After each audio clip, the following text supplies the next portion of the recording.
বন্ধুরা, আজকে আমি পালং চিকেন রান্না করব। তো আমি বোনলেস চিকেন নিয়েছি, আর নিয়েছি পালং শাক আর ধনেপাতা আর কয়েকটা কাঁচা লঙ্কা। তো প্রথমে আমি পালং শাক মিক্সিতে নিয়ে নিলাম, আর নিলাম পরিমাণ মতো ধনেপাতা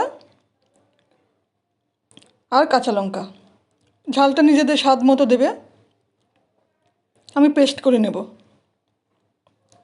পেস্ট করে নিয়েছি।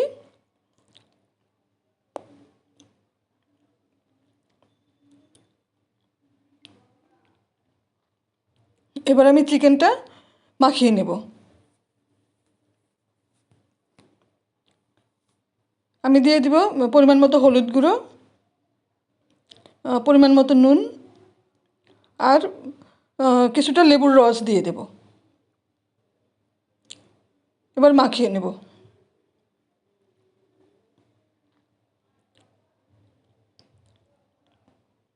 মাখিয়ে নিয়েছি। আমি ঢাকা দিয়ে অন্তত ঘন্টাখানিক রেখে দেব।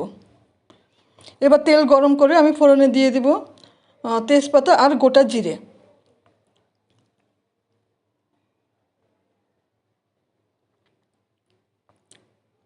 কুচিয়ে রাখা পেঁয়াজ দিয়ে দেব। পেঁয়াজটা আমি একটু ব্রাউন করে ভেজে নেব।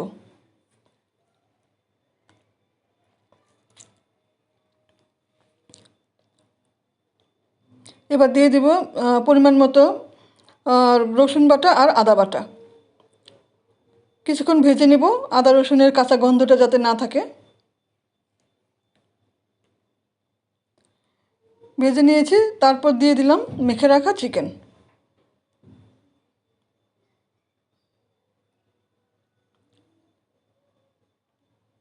কিছুক্ষণ নেড়ে চেড়ে নেব।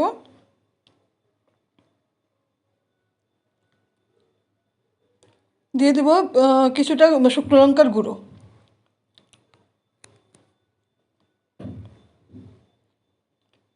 আর দেব টমেটো পেস্ট।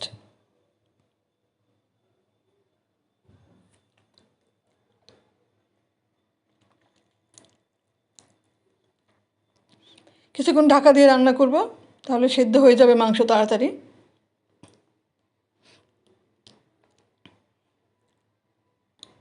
এবার দিয়ে দেব কিছুটা কসুরি মেথি। একটু নেড়ে চেড়ে নেব কিছুক্ষণ। তারপর দিয়ে দেব গরম মশলা গুঁড়ো। এবার এতে ফ্লেভারটা খুব সুন্দর আসবে।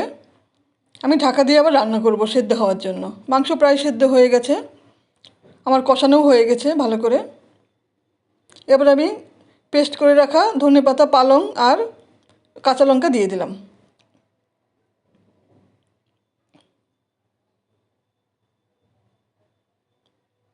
অল্প একটু জল দিলাম বাটিটা ধুয়ে, খুব বেশি জল দেব না।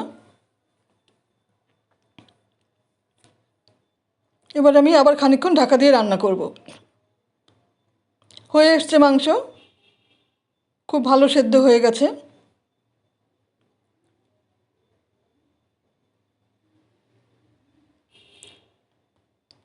আমি খানিকক্ষণ ফুটিয়ে নিলাম, তারপর গ্যাস অফ করে ঢাকা দিয়ে কিছুক্ষণ রেখে দিয়েছি। তারপর সার্ভিং বলে বেড়ে নিলাম।